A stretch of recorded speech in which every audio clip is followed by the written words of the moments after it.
Hey, people. So, I've only got good internet for about 40 minutes, so I'll try and not be so deep and meaningful here.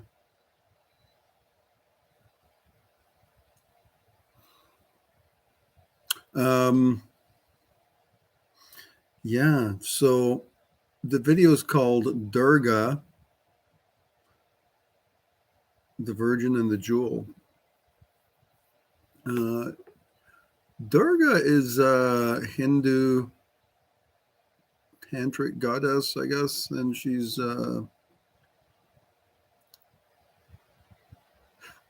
there's a whole lot of history and structure to like Hindu theology or whatever, right? So I'm not on top of all of it. I do read it, but I'm not good at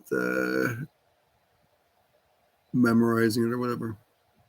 I'm in the middle of. I'm actually coming to the end of a Durga sadhana. So Tomer, who's the tantra teacher guy, gave me a mantra to do for this Durga sadhana, and it's been really interesting. The mantra is really quite short. There's a Facebook group called Shivoham Tantra, something like that, and they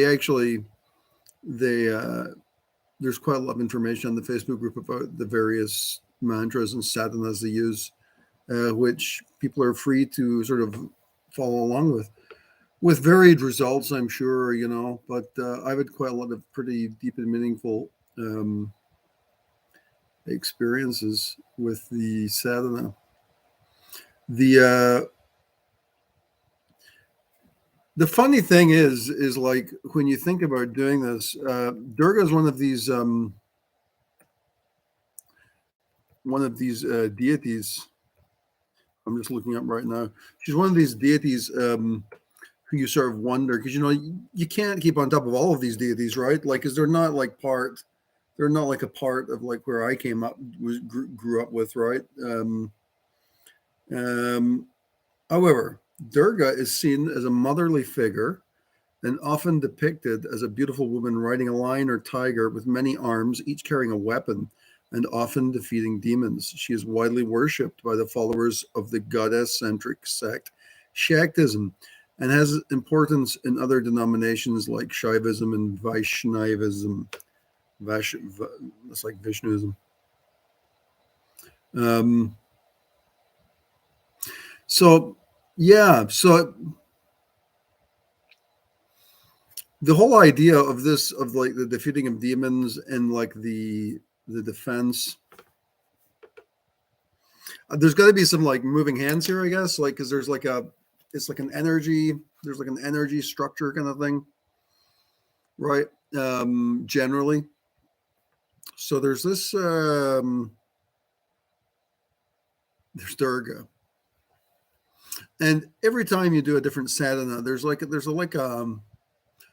like an educational process because part of it is learning the culture and learning like who are these.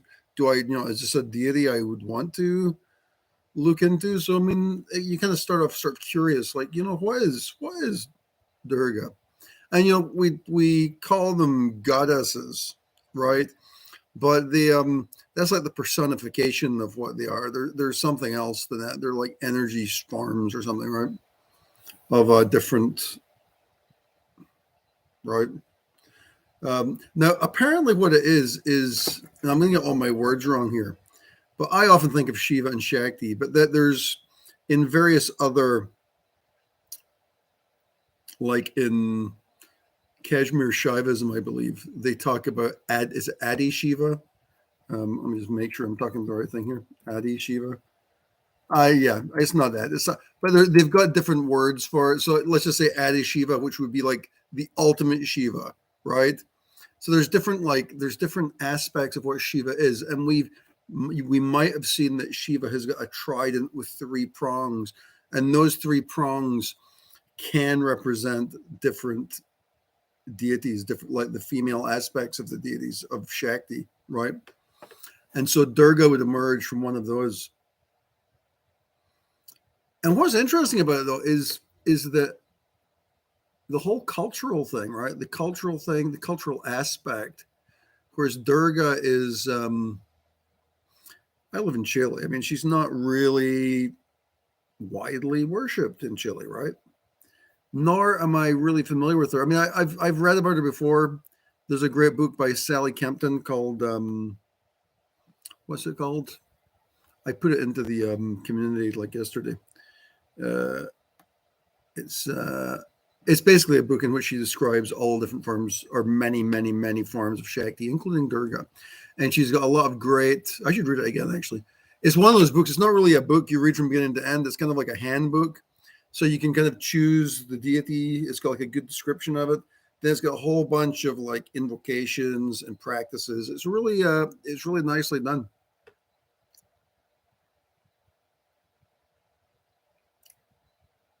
I was always really impressed with Ramdas. Ramdas was that Richard Alpert, who was the Harvard professor who got fired because he was taking mushrooms and doing LSD with Timothy Leary and stuff, right? But he went off to India, found his guru, came back to the States, sort of played around, acting like a guru for a while. He wasn't really a guru, he wasn't doing Shaktipat and stuff with people, but he was a very good teacher. Like, I didn't really respect him for a while, but he's in retrospect, he was a really, really good teacher. And he also tried to live in integrity as much as he could. And he really was very honest about things, especially his weakest parts of his personality. I think he was really, really as honest as he could be, right? He really tried to do that. One of the things I liked about him was that he was born Jewish, and even after all those experiences, he realized after for a few years that he had a block for Judaism. There was some kind of thing that he didn't want to go there, and that was he realized it was some kind of block. And so he decided. I'm not sure how far he got into it, but he certainly spoke about like going back and trying to explore that a bit more. And certainly, the whole Kabbalistic stuff is incredibly deep. I mean, that's authentic. Um, it's certainly authentically mystical. I've read through a lot of those books of big experiences, reading through a lot of the Kabbalah stuff. And it's funny because I find like sometimes myself, I have similar kind of blocks with Christianity. Like there's like, yeah, there's just something about it. And I grew up with kind of sort of Presbyterian in Scotland, which but not a religious family. And then when I moved to States, we knew a religious family who were really, really sort of the ideal they were sort of the like really religious, but not pushy, just what they pushed was, what's the word?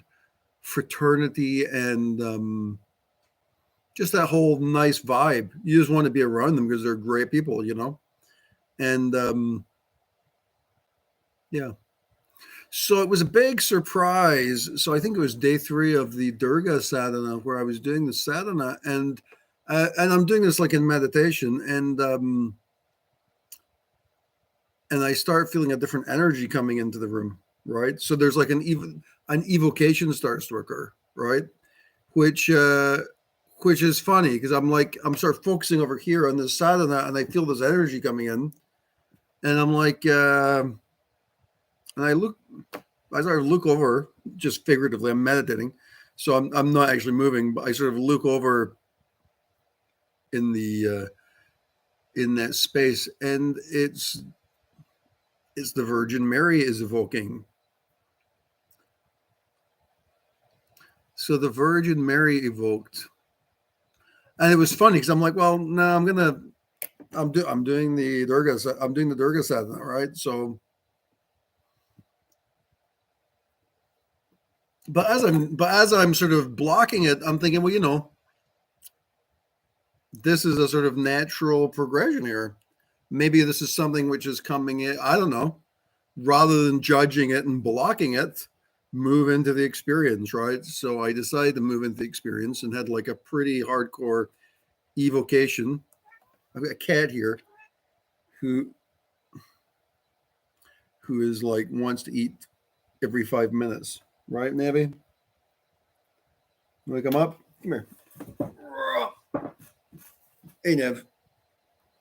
This is the cat of the house, Nievi, which means snowy. Yeah. Anyway, Nievi's like traumatized ever since the house robbery, so like she eats like every 3 minutes now.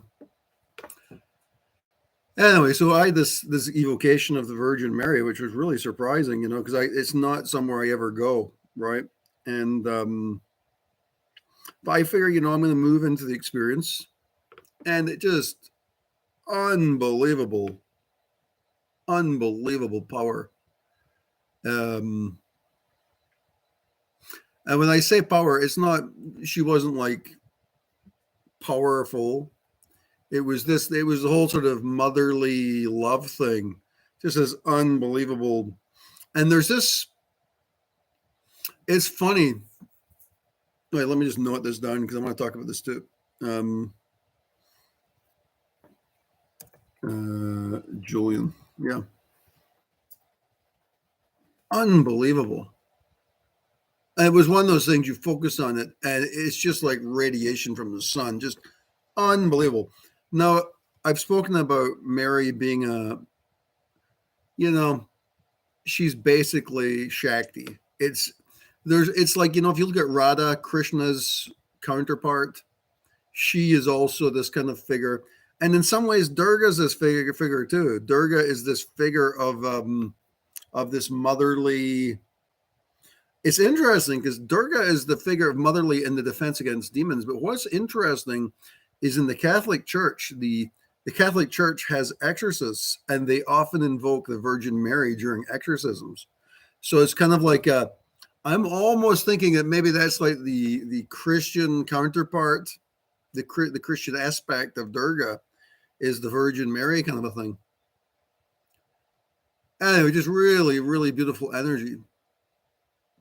And what's interesting, what you can do with these energies, like when you start, it doesn't matter if it's the Virgin Mary or another or Shiva or whatever it is, but it's always good to have read up a little bit on these, or just to know something. It's not, but it really helps solidify the energy.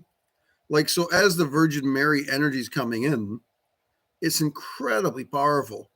But then you remember that, the chaste, like because, like there's like the chaste chastity, because there's a lot of sort of like in the Christian language, they use a lot of things like that, like chaste chastity. It's like double chaste, like the mother of God and the giver of life. And like, there's all these different sort of like descriptors which you can use. And as you sort of like explore the quality of the Virgin Mary with these words, that energy, it's almost like as you're perceiving it just happens. So the whole thing is funny because a lot of people a lot of like non-Christians like to joke about, well, she certainly wasn't a virgin if she had a kid, right, or something. But that's a really important thing, like the chasteness of the Virgin Mary. It's it's really powerful. I didn't realize how powerful it was before that. But the whole virginity of the Virgin Mary is extremely powerful in terms of the complete purity of the figure and the purity and trustworthiness of the figure. So just this amazing emanation. And it was quite, and so, so I've evoked a lot of deities and stuff. So it's like, you think afterwards, like, yeah, whatever, but it's really stuck with me quite a bit, the whole Virgin Mary vibe. And it's really, I've been trying to not block it and trying to think of, like, trying to explore it a little bit more, like, okay, like, what does it mean? And is the energy, it's still here. The funny thing is that energy was with me for days afterwards, just days of the Virgin Mary energy. And it's such purity, right? It's such chaste purity. It's like really unbelievable. Now, I've mentioned this on the member section, but I think this video, I called it the Durga, the Virgin, and the Jewel. So the Jewel is, yeah, so there's a whole bunch of ways of meditating, right? There's a whole bunch of ways of meditating. Some people meditate on the breath. I was listening to a great meditation with Igor Kufayev today, and he was focusing on the breath, and the breath is sort of like the body of Shiva. Then I was listening to Sally Campton. She had a great one recently where she was meditating on the breath, and she was talking about the sensuality of the breath, and she was trying to like embody the raw sexuality of Shakti through the breath. And she wasn't becoming specifically sexual. She was becoming, she was just invoking that energy. And I think it's the problem is like the problem is when you teach tantric concepts at this level, is that especially to a general audience, um, even with Sally Campton, who's been doing this since the 70s, I think, is like she kind of played it safe. She's kind of playing it safe with her invocation, right? So she's talking about these things, but because it's a mixed audience, and because you have to be careful not to offend people, and people have different levels of availability to this kind of stuff. She played it safe. She talked about the raw sensuality and this kind of thing, but very, very safe. Now, when I started experiencing energy, it wasn't safe by any means. It was explosive, sensual, right? And in the process of that, I made a lot of really big mistakes, like where I didn't understand. I guess you just have to go through that to figure out like what not to do, because I wasn't studying with the guru, right? So it's like I was having these massive experiences. So, like for example, there was experiences like where I'd go out running, and then like I see a yellow sign, and then my solar plexus chakra would just fly out. It would just, I mean, it'd be like orgasmic energy just from seeing a yellow sign. And then the next day you see a stop sign like 100 yards, and the root chakra would go off. This kind of stuff. It was crazy, you know. Um, but yeah, and because of that, and the thing is like you learn to sort of cultivate what this energy is. Now, I've spoken about the cultivation. So you often see cultivation of energy in like ASMR videos, because not sort of unwittingly they're cultivating energy. I mean, it's not unwitting. I mean, it's actually witting, but they don't realize most of them what that energy actually is or what it can actually do, right? It's extraordinarily powerful. It's nuclear power. It's more, I'm quoting Chris Mitchell, who just said this today. It's like it's more powerful than the atom bomb, Kundalini. And so yeah, so the thing is it feels sensual. So anyway, you go through these things, you make some mistakes and whatnot, and then you figure out, okay, like how do you work with this energy then? Do you even work with it? Maybe you don't do it. And this is one of the interesting sort of questions. Uh, I've asked a couple of people to do interviews with me. I haven't heard back from them yet, but that's one of they're sort of more on the non-dual side of things, right? And they're very, very good teachers. Um, but most non-dual teachers, not all, but most of them don't seem to understand Kundalini. None of them. I'm Igor Kufayev's a big exception there. He understands it, but I mean, a lot of them don't seem to. I'm sure in India, all the real gurus do, but the YouTube gurus tend to. I think it's more of the Buddhist aspect coming through, but they sort of undermine Shakti. They don't see Shakti as a direct reflection. Plus, the Shakti aspect is so explosive and visual, and it's a spectacle. Whereas the Shiva non-dual aspect is much more simple to teach, and it takes a lot less. I think people can awaken to Shiva easier than Shakti, potentially, because the Shakti requires a real devotion to, and it's almost like it's not, I mean, you won't see it until you believe it, and you can't believe it until you see it. So it's kind of a chicken and the egg thing. But then there's a flow. It just starts flowing. It's like it's literally palpable in your fingers. You can actually feel it and like cultivate it in your hands. And so as I was going through this process of learning how to deal with it, you figure it out. Okay, don't meditate on the color black, right? That's dangerous. Of course, you can work with black, but you have to tweak the energy a little bit, because typically it's the absence of light, and a lot of entities that are in that area are not positive.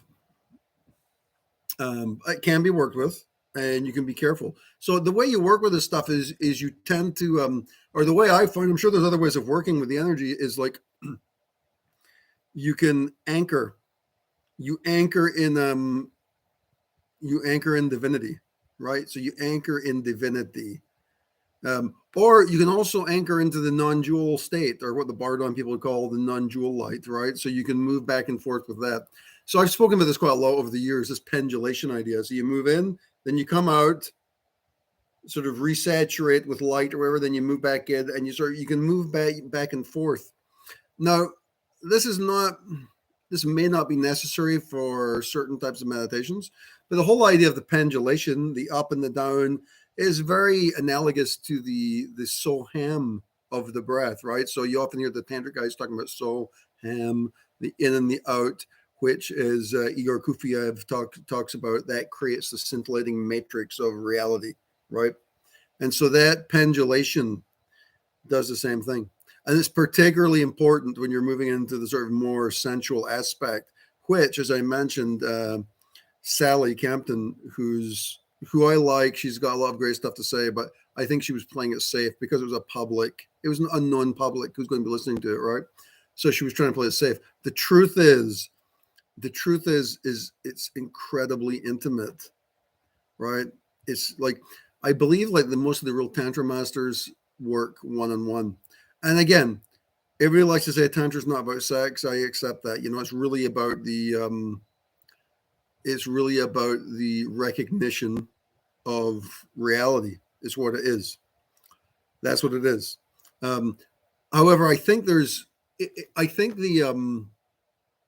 in a world which is completely corrupted, the leading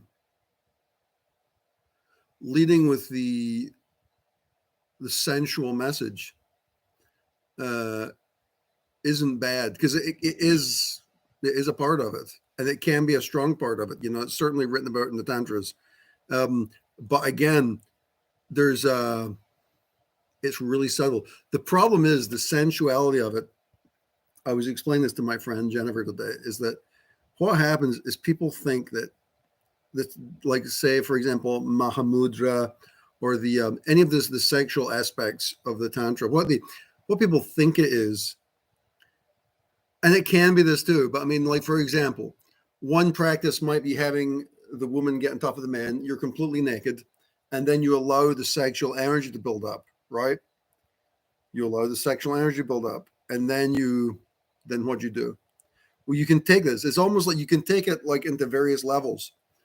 The other aspect of it is you can do this all astrally. You can do it all from the imagination / astral plane, which is kind of like where I've done most work. I've done the other stuff too, but the astral stuff is really interesting. So one thing you often hear, for example, is people often talk about like the ojas, right? Which is the sexual energy. And some people identify it with like the semen of the man, right? And so the idea is like you mentally, I think I'm going to Taoism here a bit. This is like a Mantak Chia thing, but they're quite similar in a lot of ways. But Mantak Chia often talks about moving the semen up the spine, which now, as we all know, that's not possible, right? But I mean, he's got a whole book. He's got hundreds of books about this stuff, about this process. So what is he actually talking about? He's talking about the astral essence. The astral essence. Highly refined output of desire at the astral level.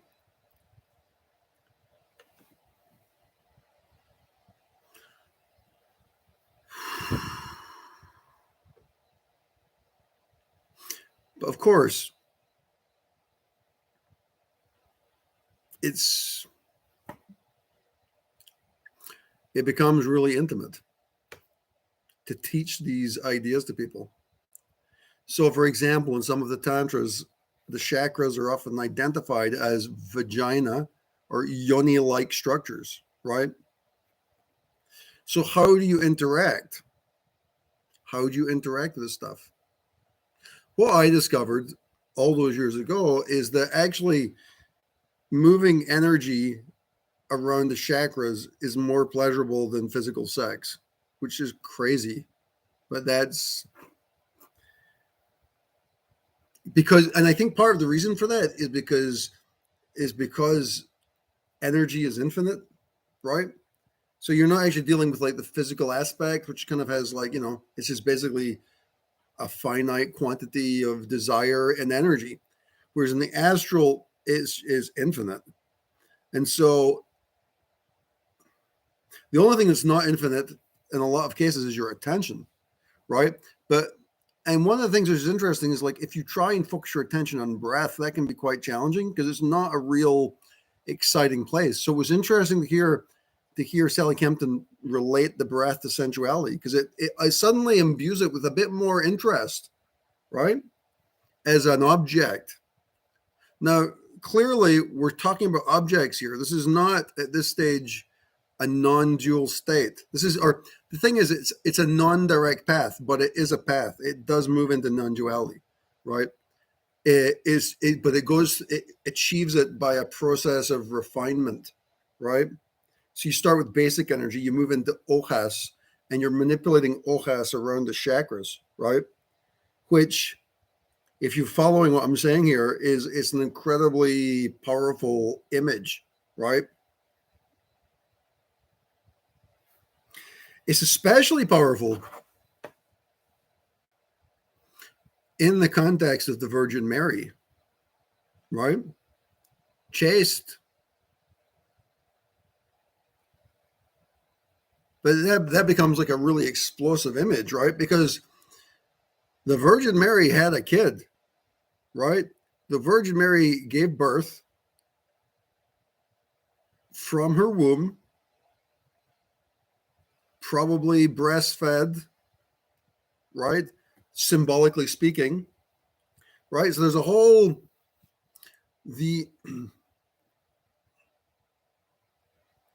the whole sexual apparatus is intact, right? But it was a divine impregnation. So what that says to me is well, who knows? I mean, talking about ojas and energy is pretty low grade for divinity, right? So let's not even pretend we understand what that means, right? But that kind of juxtaposition. The important thing here is the juxtaposition between the chasteness and then the highly powered, energetic, astral essence of the ojas combined with the unified chakras is really interesting. Now, as I was saying, when you're doing this is really it's dangerous territory because usually when people are thinking about stuff like this, they're thinking about they're not thinking about the Virgin Mary, that's for sure, right? They're thinking like dirty thoughts or whatever, right? And that's the really dangerous place. Like if you're going to this place of, and this is why it's quite interesting from the non-dual perspective, is because it forces you to identify thoughts, right? It forces you to specifically identify thoughts in a highly energized context. right? Because you have to identify shame. So it's a real applied focus of, okay, this is shame, this is not shame, and then finding the space between it, right? And so like, okay, we're going to, and so here's what the jewel comes in. For example, this is one application. Like you do this 1,000 different ways. But say, for example, you've got the root chakra, which is 4 petals, right? You might touch each petal, right? Right? You might touch each petal with the ojas, thereby creating a diamond, right? So the diamond becomes symbolic of the divine action, and it's symbolic and metaphoric, and that's important because what happens is, like, I think when people get into these when people begin to understand this stuff, it just feels sexual, right? So they'll start off doing this, like stripping naked with your girlfriend and like trying not to have sex, then you end up having sex, right? And so, okay, but it felt good, but you actually haven't moved into any of the more refined layers of what it actually means, right? So the actual refined layers of what it is, right? Now you certainly can do that from the naked point of view. So for example, if you're naked and you can feel the energy and you can start channeling it into your chakras, sure, right?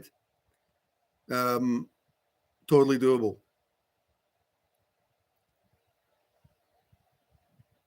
Although a lot of people do it like just a lot of people do it just with what is, right? So the chakras for a lot of people aren't what is. I understand that they weren't what is for me, but no, it's like they're just so visceral. It's like the first thing that I sense is chakra action, right? So, but yeah, so you channel energy. It's not even channeling. You just become aware. That's the best way of saying it. You become aware of the energy flow, right? Now, even at this stage, I mean, in some ways it's rarefied because you're talking about symbols. You're talking about the astral essence and the symbol of a jewel, right? And this may sound abstract, but there's quite a few tantra books where they discuss using symbolic ideas to work with the chakras. One that I've often mentioned is, I can't remember the book's name. They talk about using a rose and touching each petal of the chakra with a rose, right?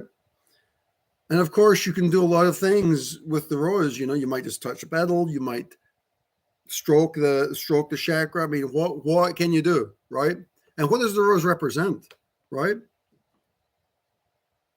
Does it represent the chaste aspect of this process,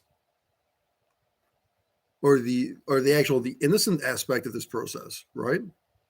Does it represent the innocence and the purification of this process, right? The purification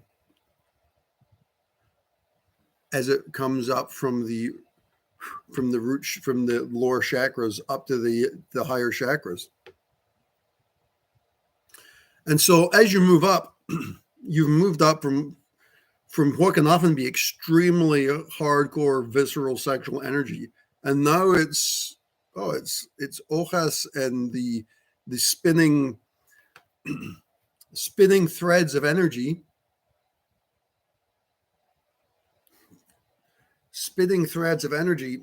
right? And as this is occurring, you become aware that the space this is occurring in is a particularly what appears as a magical astral state in which divinity is embodied. So as this is coming through, then you start identifying, for example, you can identify, like, you think about this rarefied ojas, which is like the astral aspect of semen, and the yoni is the chakra, right? But if you start like identifying this as the mechanical, the divine mechanics of creation, right?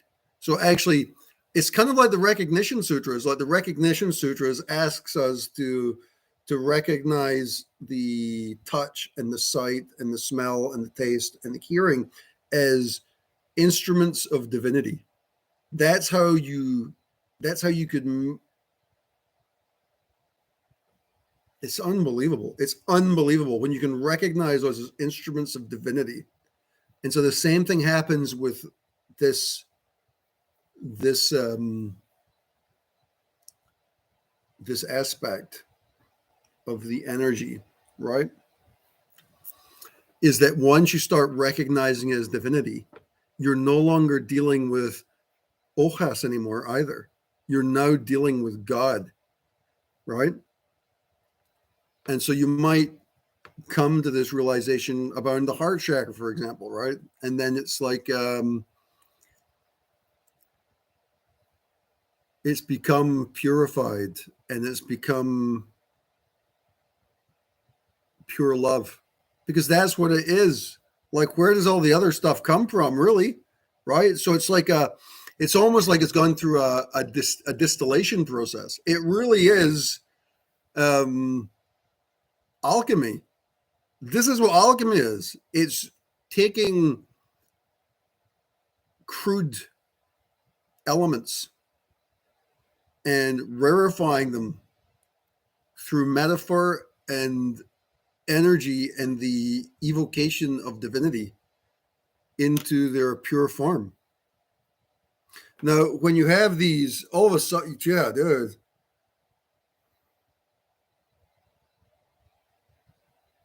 when these energies are flowing, this is when you might evoke the Virgin Mary, for example, or Shiva, or Krishna, or Shakti, or whoever, right?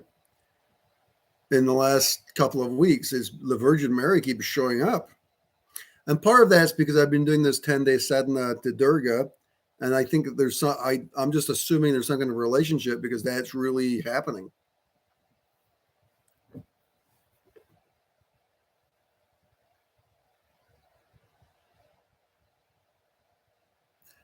So the jewels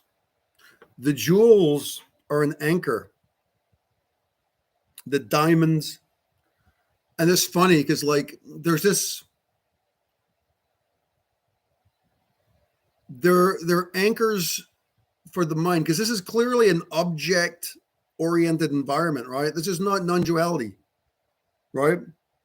But as you move into this rarefied mystical state, non-duality is close to this. It's quite easy to get there from here, right? But the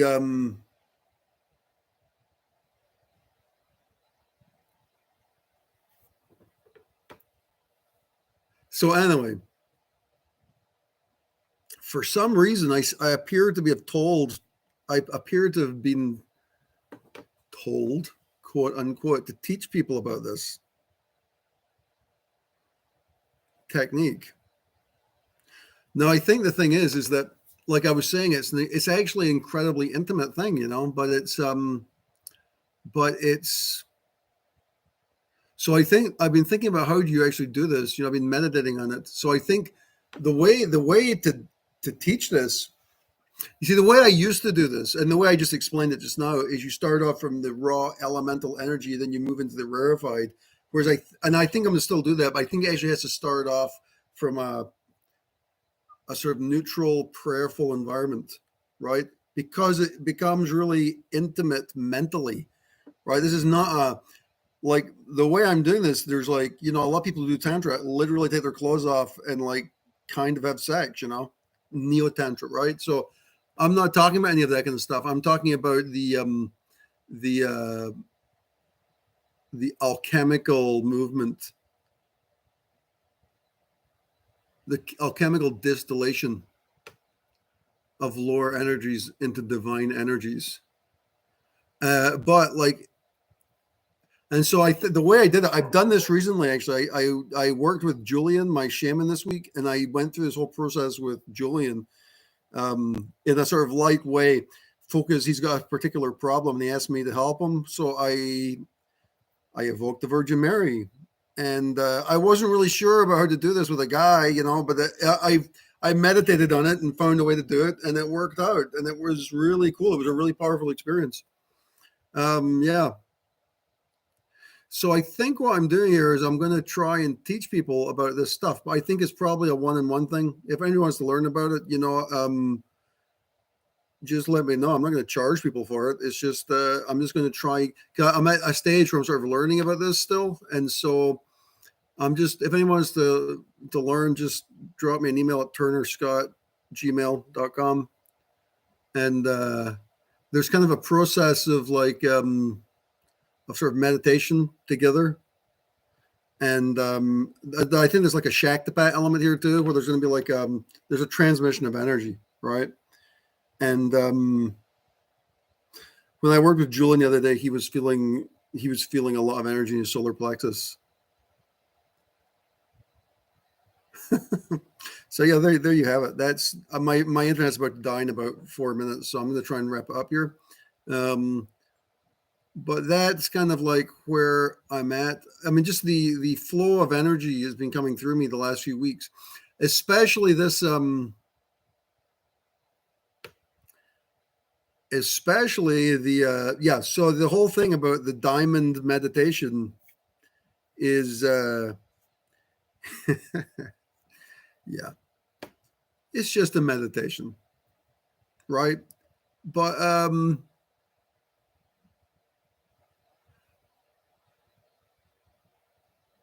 yeah, it's for real.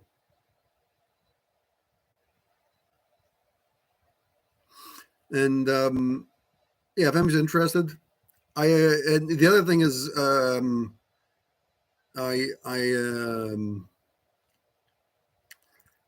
I what's the word?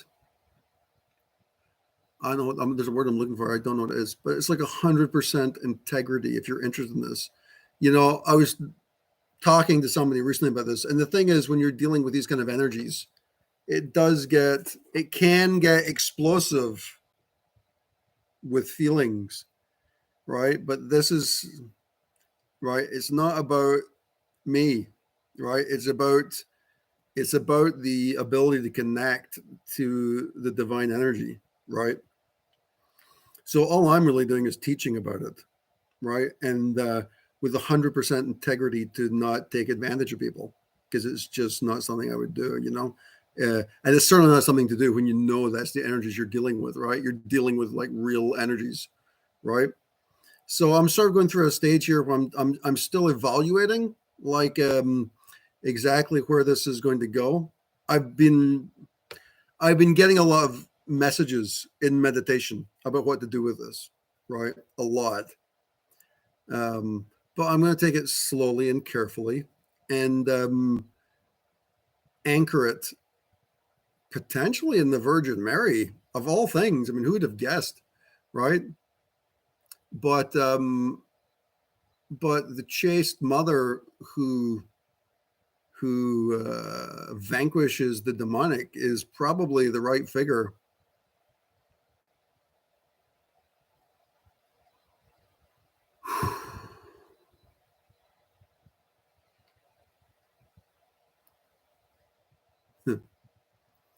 Yeah, it's just really interesting. When the Virgin Mary evoked, I'm like, what? And I'm like, I'm lying in my bed and my hand just starts moving because I can just feel the energy. And it's like, divine mother. And it's like you can feel it. And it's like what happens is the more you describe, the more like you allow your mind. And they did, the more you allow your mind to sort of move around the divine energy, it becomes stronger and stronger. Truly amazing. And it's a big difference for me because I've not done any Christian stuff, but like I quite like the idea. It just is working. Some I think it's kind of like the Virgin Mary was like the cross. It's like the crossover. It's like it's allowed me to see how the energy works, right? Without the block, right? So it's sort of a Ramdas-esque kind of process where you're like, wait a minute, you can explore the native traditions of your own culture, right? As well, but use the tantric understanding to perceive what it actually is, which is a great place to end. So peace out, you guys. Nobody's chatting tonight. That's cool. Peace.